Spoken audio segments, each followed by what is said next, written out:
Parents, if you want to know the top 5 SAT habits that all of my best students have, watch this video. For those of you guys who don't know me yet, my name is Jared Wynn, and I've helped hundreds of students increase their SAT score so that they can go to their dream colleges or qualify for scholarships. In every single video that I post, I give you guys one actionable tip to help increase your teen's SAT score.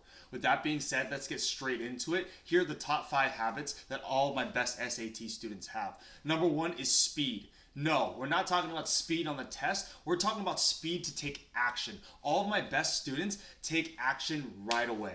Let me give you an example. Between two students, the first student, right as they get home, they practice their weaknesses, right? They figure out where they're the weakest, and then they get help right away. Versus the second student, who they get home, right? They watch TV for a couple hours before doing any real work.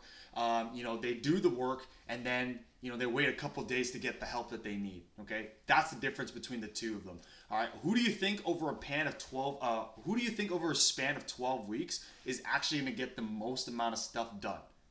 Obviously the first student, right? Because the difference between the first student and the second student is that the first student has tried more times than the other one has even failed. Okay, so if one person tries 5 different strategies before finding one that works, right, in the same amount of time that it takes a second one to even try, then of course they're going to take, of course that first student is going to get farther along than that second one. Okay, so that's probably the number one thing, is that they get their work done on time, they get it done fast, and if they need help, they reach out for help immediately. They don't waste any time.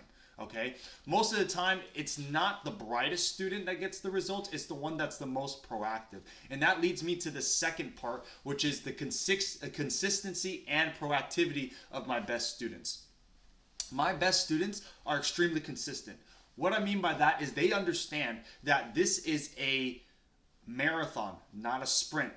They do not spend 3-4 hours on the weekend studying for the SAT. They realize that small incremental steps every single day is the key to success.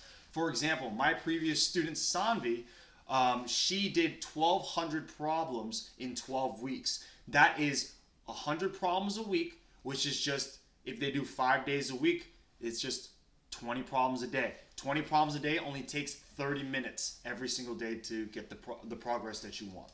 Okay, so again, you got to make sure that you're not spending, you're not trying to cram study 3 hours on a weekend. No, a little bit of work every single day is going to take you a long, long way.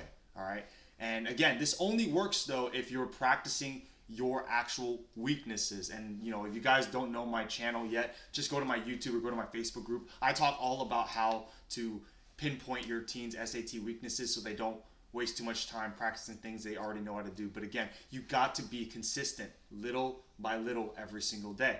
And most importantly, these students are proactive. Again, this kind of goes into step number 1, right? If you're fast and you're proactive, then you can get the help that you need right away.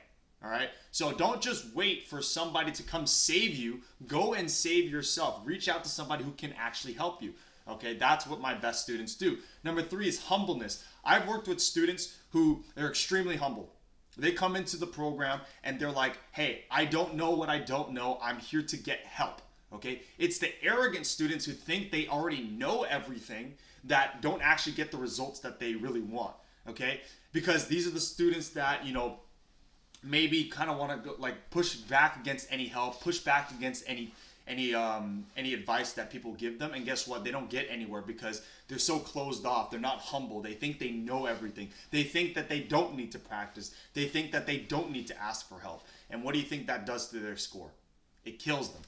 Okay, that's why actually I meet with every student before they even come into the program, because if they're not humble and if they're not willing to actually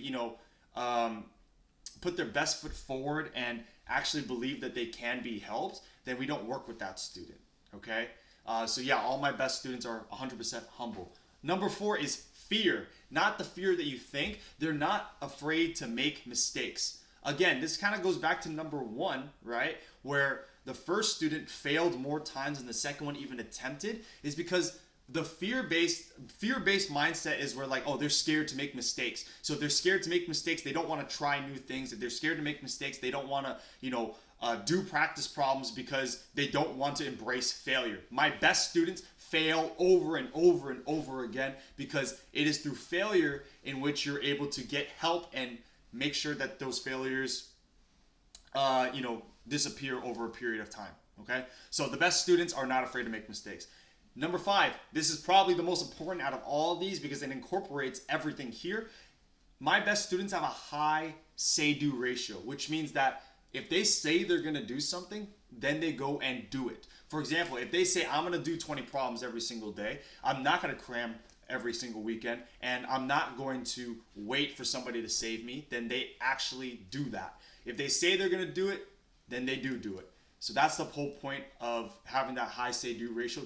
That is what I've seen pound for pound is the most important trait and the most important habit that all my students have. They must have this say-do ratio, okay? So parents, I hope this video was helpful for you guys. If you're noticing that your student or your teen is not following these 5 habits, now is a good time to have that tough conversation with them, because this is not just gonna affect the SAT, this is gonna affect their entire life, whatever they do moving forward, okay? Hopefully this was valuable to you guys, and as always, I'll see you guys in the next video.